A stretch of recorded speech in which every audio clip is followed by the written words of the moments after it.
Hello students, SV online classes में आपका स्वागत है। आज हम पढ़ेंगे कक्षा 12 की अनिवार्य हिंदी पुस्तक पीयूष प्रवाह का दूसरा लेसन जो कि हमारा चल रहा था। इसमें हमने इसके 3 पॉइंट पढ़ लिए थे।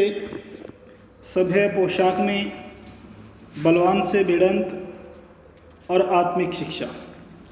अंत में पढ़ा था हमने आत्मिक शिक्षा, किस प्रकार महात्मा गांधी जी अपने आप को शिक्षित करते हैं और किस प्रकार वो एक बच्चे को, एक लड़के को जो कि आश्रम में दंडित करते हैं और किस प्रकार अपने आप को महसूस करते हैं कि ये दंड देना उचित था या नहीं, उस पर गहन विचार करते हैं और किस प्रकार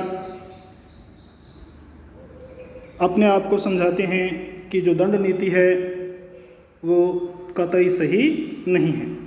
और हालांकि उस बालक ने उनकी पिटाई का विरोध नहीं किया, परंतु फिर भी महात्मा गांधी को ऐसा लगा कि आपने जो इसको पनिशमेंट दिया है वो बहुत ही गलत है। तो उसके बाद उन्होंने किसी भी प्रकार से किसी भी विद्यार्थी को शारीरिक दंड नहीं दिया। इस प्रकार से आत्मिक ज्ञान देने के प्रयास में स्वयं आत्मा के गुण को अधिक समझने में वो लगे। आज हम पढ़ते हैं शांति निकेतन। तो ये भी इस पाठ का एक अंश है, शांति निकेतन। तो पढ़ते हैं इसको। राजकोट से मैं शांति निकेतन गया, वहाँ शांति निकेतन, निकेतन का मतलब होता है आवास, घर, यानी कि एक स्कूल की भांति था वो। स्कूल भी एक घर होता है, मंदिर होता है। वहाँ शांति निकेतन के अध्यापकों और विद्यार्थियों ने मुझ पर अपना प्रेम बरसाया, यानी कि मुझे खूब तवज्जो दी, मुझे खूब अपनापन उन्होंने दिया, खूब मेरे पे प्रेम बरसाया, अर्थात मेरे साथ बहुत ही अच्छा प्रेम पूर्वक व्यवहार उन्होंने किया। स्वागत की विधि में सादगी, उन्होंने जो स्वागत किया जिस विधि विधान से, उसमें बड़े ही सादगी थी, बड़ा ही साधारण तरीका था, अर्थात जो मुझे बहुत ही अच्छा लगा, जो भारतीय कला को, भारतीय संस्कृति को प्रकट कर रहा था। कला और प्रेम का सुंदर मिश्रण था। वहाँ में काका साहब कालेलकर से पहले मिला। तो प्रश्न ये उठता है कि महात्मा गांधी काका साहब कालेलकर से सर्वप्रथम कहाँ मिले? तो राजकोट के शांति निकेतन में मिले। कालेलकर काका साहब क्यों कहलाते थे यह मैं उस समय नहीं जानता था, लेकिन बाद में मालूम हुआ कि केशवराव देशपांडे जो विलायत में मेरे समकालीन थे, यानी कि मेरे समकक्ष थे, मेरे हमउम्र, और जिनके साथ विलायत में मेरा अच्छा परिचय हो गया था, यानी कि जानकारी हो गई थी। बड़ौदा राज्य में गंगनाथ विद्यालय चला रहे थे। उनकी अनेक भावनाओं में से यह एक भी थी कि विद्यालय में पारिवारिक भावना होनी चाहिए, यानी कि विद्यालय में एज ए फैमिली, यानी कि परिवार की भांति बिहेव होना चाहिए, पारिवारिक भावना होनी चाहिए। इस विचार से वहाँ सब अध्यापकों के नाम रखे गए थे। उनमें कालेलकर को काका नाम मिला। तो कालेलकर को काका नाम किससे मिला भी? केशवराव देशपांडे थे जो महात्मा गांधी के समकालीन थे और बड़ौदा राज्य में वो गंगनाथ विद्यालय चला रहे थे। और अनेक भावनाओं में से ये भावना भी थी कि विद्यालय में कैसी भावना होनी चाहिए? पारिवारिक भावना होनी चाहिए। और इसी विचार से यहाँ सब अध्यापकों के नाम रखे गए थे और इसी में से और उनमें से कालेलकर को क्या नाम मिला? काका नाम मिला। फड़के मामा बने, हरिहर शर्मा अन्ना कहलाए। दूसरों के भी यथा योग्य नाम रखे गए, जैसा उनका व्यवहार था, जैसा उनका आचरण था, जिस प्रकार की वो शिक्षा देते थे उसी प्रकार यथा योग्य यानी कि नाम योग्यता के अनुसार उनके नाम रखे गए। काका के साथी के रूप में आनंदानंद, स्वामी और मामा के मित्र के नाते पटवर्धन आपा आगे चलकर इस कुटुंब में सम्मिलित हुए। कुटुंब यानी कि परिवार के सदस्य के रूप में। इस कुटुंब के उपयुक्त पांचों सदस्य एक के बाद एक मेरे साथी बने। देश पांडे साहब के नाम से पुकारे जाने लगे। जो देश पांडे जी थे वो किस नाम से पुकारे जाने लगे? साहब के नाम से पुकारे जाने लगे।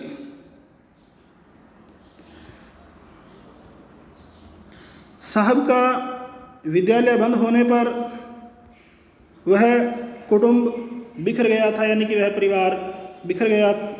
पर इन लोगों ने अपना आध्यात्मिक संबंध न छोड़ा। आध्यात्मिक का मतलब होता है धार्मिक। आध्यात्मिक का मतलब क्या होता है? धर्म से संबंधित या धार्मिक। तो इन लोगों ने अपना आध्यात्मिक या धार्मिक संबंध नहीं छोड़ा। काका साहब भिन्न भिन्न अनुभव प्राप्त करने में लग गए, यानी कि विभिन्न प्रकार के जो अनुभव उन्हें थे उन्होंने उनको प्राप्त किया या ग्रहण किया। इस सिलसिले में वे इस समय शांति निकेतन में रहते थे।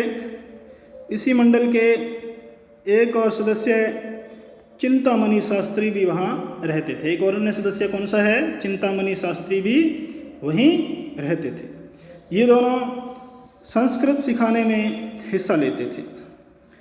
शांति निकेतन में मेरे मंडल को अलग से ठहराया गया, यानी कि जो मेरे ग्रुप था उसको अलग से ठहराया गया। यहाँ मगनलाल गांधी उस मंडल को संभाल रहे थे और फिनिक्स आश्रम के सब नियमों का पालन सूक्ष्मता से, यानी कि बड़े ही बारीकी से करते और कराते थे। उन्होंने अपने ज्ञान और उद्योग कार्य के कारण शांति निकेतन में अपनी सुगंध, खुशबू, महक फैला दी थी। एंड्रस तो यहाँ थे ही, पियर्सन थे, जगदानंद बाबू, जगत प्लस आनंद, यानी कि जगत रूपी आनंद नाम उनका था। जगदानंद बाबू, नेपाल बाबू, संतोष बाबू, क्षितिज मोहन बाबू, नगेन बाबू, शरद बाबू और काली बाबू के साथ हमारा खासा संपर्क रहा। यानी कि ये जो उपयुक्त व्यक्ति हैं इन सब के साथ गांधी जी का बहुत ही अच्छा संपर्क या तालमेल या संबंध रहा। अपने स्वभाव के अनुसार मैं विद्यार्थियों और शिक्षकों में घुल मिल गया।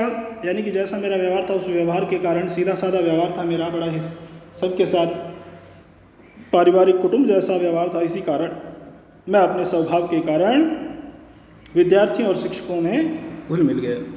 और स्वपरिश्रम के विषय में, स्वपरिश्रम यानी कि खुद मेहनत करना, स्वपरिश्रम खुद मेहनत करना, स्वपरिश्रम के विषय में चर्चा करने लगा। मैंने वहाँ के शिक्षकों के सामने यह बात रखी कि वैतनिक रसोइयों के बदले, यानी कि जो रसोइये उस संस्था में रखे जाते थे तो उनको वेतन दिया जाता था, यानी कि वो वेतनिक थे। तो वेतनिक रसोइयों के बदले शिक्षक और विद्यार्थी अपनी रसोई स्वयं बना लें तो अच्छा। तो उन्होंने ये क्या सलाह दी कि वेतनिक रसोइयों की अपेक्षा अगर अपनी रसोई अर्थात अपना खाना खुद बनाया जाए तो ये बात अच्छी होगी। साथ में तो जो वित्तीय स्थिति है वो उसमें सुधार होगा, यानी कि आर्थिक धन की दृष्टि से सुधार होगा। ऐसा करने से आरोग्य का मतलब होता है रोग मुक्त, यानी कि स्वास्थ्य। और नीति की दृष्टि से रसोई घर पर शिक्षक समाज का प्रभुत्व स्थापित होगा, यानी कि अपनत्व, हम एज ए मालिक बन जाएंगे भी। और विद्यार्थी स्वावलंबन का मतलब होता है अपने आप पे आश्रित होना। स्वयं पाक का मतलब होता है अपने आप पकाने में माहिर होना, यानी कि खुद पकाना किसी चीज़ को। विद्यार्थी स्वावलंबन तथा स्वयं पाक का पदार्थ पाठ सीखेंगे। एक दो शिक्षकों ने सिर हिलाया, कुछ लोगों को यह प्रयोग बहुत अच्छा लगा, नई चीज़, फिर यह कैसी भी क्यों ना हो बालकों को तो अच्छी लगती ही है। इस न्याय से यह चीज़ भी उन्हें अच्छी लगी और प्रयोग शुरू हुआ। जब कविश्री जी के सामने यह चीज़ रखी गई तो उन्होंने अपनी यह सहमति दी यानी सम्मति दी कि यदि शिक्षक अनुकूल हों तो स्वयं उन्हें यह प्रयोग अवश्य पसंद रहेगा। यानी कि सभी शिक्षक अगर सहमत हों, राज़ी हों, एग्री हों तो उन्हें भी यह प्रयोग बहुत ही अच्छा लगेगा, अर्थात अवश्य पसंद होगा। उन्होंने विद्यार्थियों से कहा, इसमें स्वराज्य की चाबी मौजूद है, स्वराज्य यानी कि अपना राज्य। पियर्सन ने प्रयोग को सफल बनाने में अपने आप को खपा दिया, यानी कि अपने आप को पुरजोर तरीके से इस प्रयोग में लगा दिया। उन्हें यह बहुत ही अच्छा लगा, उन्हें यह प्रयोग बहुत ही अच्छा लगा। किसको? पियर्सन को। एक मंडली साग काटने वालों की बनी, साग सब्जी वगैरह साग से संबंधित, दूसरी अनाज साफ करने वालों की। अब देखो वो आपस में काम बांट रहे हैं, तो एक मंडली, एक समूह किसका बना? साग काटने वालों का, और दूसरा अनाज साफ करने वालों का, यानी कि जो अनाज दैनिक प्रयोग में वहाँ आता था उस अनाज को साफ करने वालों की। रसोई घर के आसपास शास्त्रीय ढंग से सफाई रखने के काम में नागेन बाबू आदि जुट गए, यानी कि सफाई भी शास्त्रीय तरीके से, यानी कि बहुत ही अच्छे तरीके से, गंदगी आसपास भी न फटके, इस वजह से सफाई रखने के काम में किसको रखा गया? नागेन बाबू जुट गए।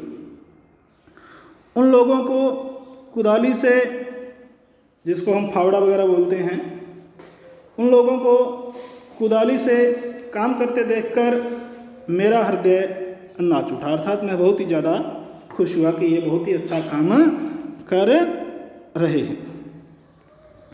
लेकिन मेहनत के इस काम को 125 विद्यार्थी और शिक्षक भी, लेकिन मेहनत के इस काम को, यानी मेहनत, परिश्रम, श्रम करना पड़ता था इस काम के लिए, लेकिन मेहनत के इस काम को 125 विद्यार्थी और शिक्षक भी एकाएक नहीं अपना सकते थे, यानी कि एकाएक अकस्मात ही इसको अपनाया नहीं जा सकता, यानी कि धीरे धीरे इस काम में वो पारंगत हुए। अतएव रोज चर्चाएं चलती, यानी कि रोज मीटिंग्स होती, असेंबली बैठती, सभा बैठती, कुछ लोग थक जाते, कुछ लोग बहुत ही ज़्यादा थकावट महसूस करते। क्यों? कारण, क्योंकि वेतनिक रसोइये रखे हुए थे और खाने पीने की उनको कोई चिंता नहीं थी, और खाने के समय उनको खाना मिल जाता था, इसलिए अब उनको खाना स्वयं पकाना पड़ता था, इसलिए कुछ लोग क्या हो जाते थे? बुरी तरह थक जाते थे। परंतु पियर्सन क्यों थकने लगे? वे हंसते चेहरे से रसोई घर के किसी न किसी काम में जुटे ही रहते, परंतु पियर्सन ऐसे थे जो थकने का नाम ही नहीं लेते थे और रसोई घर में किसी न किसी काम में वो सदा व्यस्त ही रहते थे। बड़े बड़े बर्तन मांजना, बड़े बड़े बर्तनों को साफ करना उन्हीं का काम था। बर्तन मांजने वाली टुकड़ी की थकान उतारने के लिए कुछ विद्यार्थी वहाँ सितार बजाते थे, एक प्रकार का वाद्य यंत्र जो सुरीली ध्वनियाँ निकालता है, सितार। तो उनकी थकान मिटाने के लिए कुछ विद्यार्थी क्या करते हैं, उनके पास सितार बजाते। विद्यार्थियों ने प्रत्येक काम को पर्याप्त उत्साह से अपना लिया, यानी कि बहुत ही ज़्यादा उत्साहित होकर बड़े ही हौसले के साथ, बड़े ही चाव के साथ उन्होंने अपनाया इसको, और समूचा शांति निकेतन मधुमक्खियों की छत्ते की भांति गूंजने लगा। और किसकी भांति? मधुमक्खियों के छत्ते की भांति गूंजने लगा, अर्थात हर तरफ रौनक ही रौनक, क्योंकि जितना भी वहाँ स्टाफ था, जितने भी शिक्षक थे, वे सब बहुत ही ईमानदारी के साथ, बहुत ही दृढ़ता के साथ अपने अपने काम में लगे हुए थे। इस प्रकार उन्होंने कुछ ही दिनों में क्या किया, उस विद्यालय का वैतनिक रसोइयों को हटा दिया और स्वयं इस काम में लग गए और कुछ ही दिनों में उन्होंने उसकी साफ सफाई, जो काम अपने आप में बांटे थे उनको बड़े ही अच्छे तरीके से करना, ये सब करने में वो मशगूल रहते अर्थात व्यस्त रहते थे। तो आज के लिए स्टूडेंट्स इतना ही। इससे संबंधित कुछ प्रश्न आपको करने होंगे। तो शांति, जैसा कि अभ्यास प्रश्नों में दिया गया है, जैसे वस्तुनिष्ठ प्रश्न है सबसे पहला, तो एशियाई अधिकारियों का सबसे बड़ा थाना कौन सा था? ध्यान रखना जोहान्सबर्ग है। शांति निकेतन में गांधी जी पहली बार किनसे मिले? काका साहब कालेलकर से। और अति लघुतरात्मक प्रश्न आहार नीति वाला हो गया था। दूसरा, गांधी जी के अनुसार आत्मज्ञान प्राप्ति के बारे में लोगों ने क्या भ्रम फैला रखा था? ये प्रश्न आपको करना है। हिंदी स्वराज्य ये एक बार छोड़ देना। और चौथा प्रश्न, शांति निकेतन में बर्तन मांजने वाली टुकड़ी थकान उतारने के लिए क्या करती थी? अभी अपने को पढ़ा है इसको। तो ये आपको सभी प्रश्न करने हैं। तो आज के लिए इतना ही। ये जो सभी प्रश्न हैं आप अपनी अभ्यास पुस्तिका में अवश्य नोट करोगे। आज के लिए इतना ही विद्यार्थियों, आपका बहुत बहुत धन्यवाद। आपका दिन मंगलमय हो। धन्यवाद।